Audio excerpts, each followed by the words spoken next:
En el nombre del Padre, y del Hijo, y del Espíritu Santo. Amén.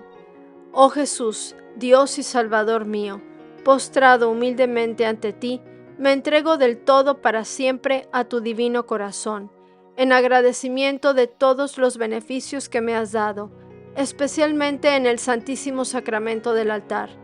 Quiero dedicarme a propagar la gloria de tu corazón adorable, para reparar los ultrajes que te hemos hecho y te haremos los pecadores hasta el fin del mundo.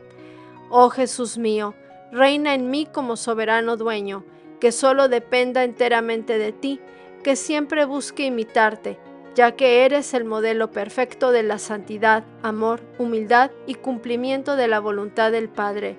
Te suplico, dulcísimo Jesús de mi corazón, seas mi fuerza, mi asilo, mi consuelo y esperanza. Amén.